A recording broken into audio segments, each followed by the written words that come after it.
What's up everybody, CryptoVatsik here with another technical analysis video for you today. Nothing of what you're about to see is considered financial advice and they're just my opinions. As always, if you enjoy this content, I would really appreciate it if you hit that like button and don't forget to subscribe to the channel. Let's get right into some TA. Okay, today's going to be an update video on Litecoin, LTC USDT. We are on the 1 day chart here currently. And as always, I update my previous technical analysis from those videos by leaving those illustrations on the chart. And so I'll just go back to a snippet from that previous video when we were trading right around here in December. Okay, so here you guys go. Here's a snippet from that previous video in December when we were forming this triangle. And I had said my ideal scenario to get long would be down near the $65-$64 region. My expectation is this triangle would have a deviation above, but ultimately break back down to that prior high that we had here in November, with possibly a temporary relief bounce, but ultimate entry for a long target being around $65-$64. And then my expectation was that we would start to push up towards $100+. Now, since that video, I accidentally deleted some of the illustrations, but we'll just go back to the current chart and I've tried to recreate it as best as possible. Okay, so here you go.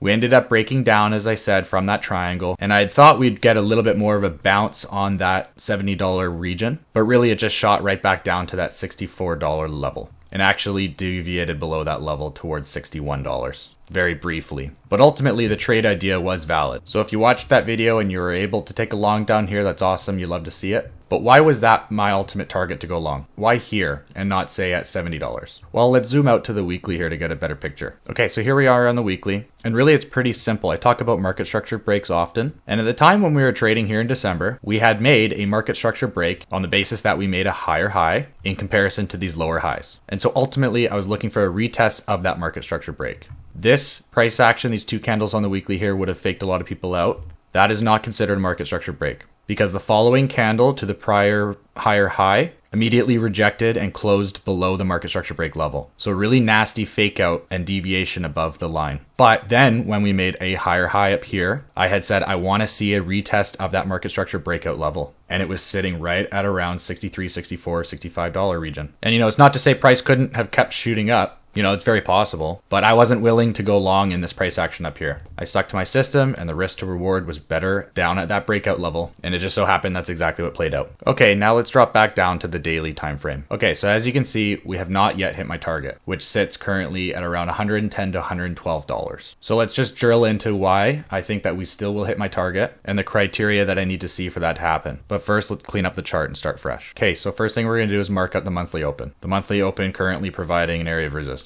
So one of the reasons why I still think we can hit $110 to $112 is from an Elliott wave standpoint. If this is our first impulsive move of a 5-wave structure, with this being our second corrective wave, then I think we are nearing completion of our third wave, meaning we should shortly be working on our fourth. That should lead up to our fifth and final wave to complete this 5-wave structure. So perhaps currently we are working on our corrective fourth wave structure, either an expanded flat or running flat type correction. Time will tell as this plays out, but the key criteria is that we do not breach our wave 1 territory. In yellow here. Wave 4 corrective structure cannot breach wave 1 territory. We can definitely sweep wave 1 territory, which potentially we've already done so far on this dip that we had on February the 13th. So from that standpoint, we're still valid for a fifth wave. Now let's look at the fib extension from our wave 1 down to our wave 2 correction, and let's drag that out across so it's easier to see. But you can see here it comes from our first wave down to our correction. And where is the 1-to-1 extension? It's right here at just under $98 or $98. So our wave 3 in theory has reached our 1-to-1 extension, which is in line with Elliott wave criteria. Okay, so that's fine, just an added piece of confluence. Now, as you know, I usually mark out my directional control point level. And for me, it's going to be right here in yellow at the moment. Why is that my DCP? Meaning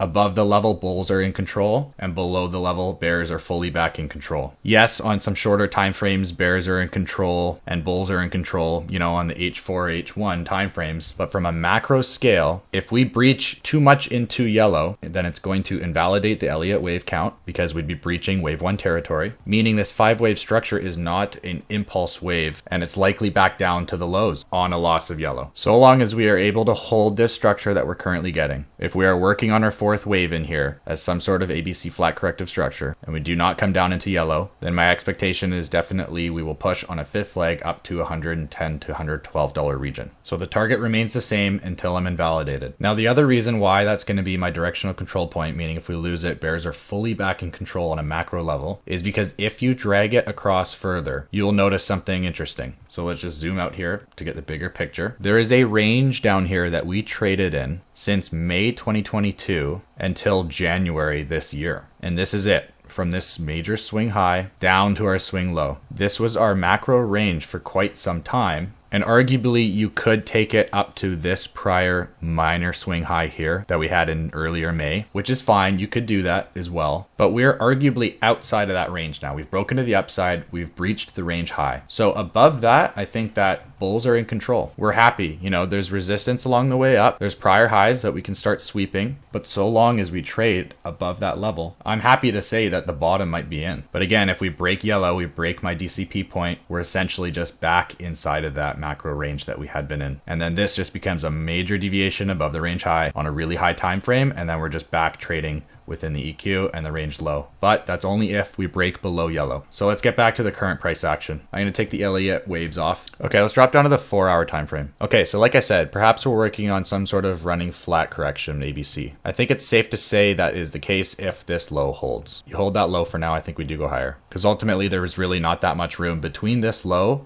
and yellow, which is our invalidation of that LE wave count. There's just not much room. So if we start doing this much weakness already and breach that low, I think it's unlikely that we bounce very hard from here and come all the way back up to that high. We'd be well under the moving averages on the H4 time frame, and it would be a pretty strong sign of weakness, in my opinion. So let's stick to what the data is telling us currently. So clearly our current local resistance is our monthly open right here. So eventually we are going to need to test that and break it. This is not a break here. It's a swing fail, unable to continue the trend, but that's fine. It doesn't mean you can't continue the trend later. And like I said, it's possibly part of that ABC correction. Now, the one thing I don't like about higher highs when we get price action like this and we get a deviation to the high and it makes a higher high is I start to think RSI, relative strength index. So let's just make sure we didn't get a bearish divergence. We had our high back here with a higher high recently, and honestly almost exactly a double top pattern, maybe very slight lower high peak. RSI is already near the lows here, so it is approaching oversold territory, meaning in theory downside should be limited from here. So to me, this is not a clear bearish divergence. At least on the H4 time frame, we are safe with relative strength. Okay, let's get rid of that again. Now let's just clean it up and get rid of this and just play it as a range. So we'll take our parallel channel tool. Here's our swing high that we made on the 1st of February, and then clearly our swing low that we made back here in February 20. So we had our swing high from here on the 1st of February down to our swing low, and I'm accepting this as a deviation. So here's our local range on the H4 time frame. So we are currently coming into liquidity, and I'd be happy taking a long from anywhere in that green zone. Ideally, we get a further sweep near the low into green and then a breaker structure that reclaims the range EQ, providing that running flat ABC structure that I said potentially happening. Now, technically with an expanded flat correction, you get your high and then you get your low, and then you actually deviate above that high as well as deviate below the low. So if you think of it as a range like this, you actually get deviation above and then a deviation below until it's back up. So if this is an expanded flat because we did deviate technically above the range high, then in theory, you'd get a deviation below this low, something like that. So a scenario like that is possible, and I think it would run a lot of stops below this low. So scenario 2, which I am leaning towards, if we ignore this deviation for now, and we can hold a higher low in green here somewhere, then it just becomes a running flat correction, something like this, where you come off of your wave, you get your A, B, and C making a higher low, and then it's up to the next wave. So something like that is what I am leaning towards currently. Now, to take an actual trade on this, I know I said my invalidation on a macro scale is yellow, but if you enter, say, within green, you can't just simply put your stop loss below the macro invalidation. Obviously, the risk is just ridiculous. So on a macro level, if that's my directional control point in yellow, that's fine. But then I zoom into the 4-hour and then I start to look at what's my H4 invalidation, meaning where can I get the best R&R off of a swing trade to either the range high or to, like I said, my ultimate target at about 110, 112. Then essentially it just comes back to this local range that we're trading in. And I don't even really like taking a long up here near the EQ because honestly, I'd have a really tough time believing that it wouldn't have another little wick down, sweeping some of this liquidity first until it quickly reclaims that EQ and back up. So then you might say to yourself, well, if you take a long here, then you just put it below the low here. Well, for me, that's just still way too much risk. You're talking a plus 6-7% move. So personally, I would just be a little bit patient. Wait for this price action to develop a bit more. If we get an opportunity to sweep these lows, then obviously the answer is easy. Yes, you take the long down here and then your stop loss is below that low. Personally, I would wait for price to decide if it's going to reject the equilibrium here or if it will hold it in fact. So maybe that's our deviation below. We make a higher high market structure break with your bullish retest here, and then your stop loss goes below that low here, if you get a structure like this playing out. But realistically, the lower you can get in closer to the low here, the better. It's been an area of support, which was prior resistance. So that's just a simple SR flip. That is now support. It's within the range. So you sweep that liquidity, you stay within this range. That's a much better R&R trade. Okay, I think that's pretty much it for this video, you guys. I've covered everything that I wanted to cover. I've covered the trade setups, my invalidations on low time frame and high time frame, as well as if those criteria do stick, then my target remains. And then from that point on, we'll have to reevaluate from there and see what happens and what the market wants to do. Thank you again very much for joining. I really hope this video was helpful to you in some way. And if it was, don't forget to hit the like button and subscribe. And as always, we'll see you on the next one. Bye for now. Cause I'm the E. Cause I'm the E. I don't slang up bang, I just smoke motherfuckers like it ain't no thing.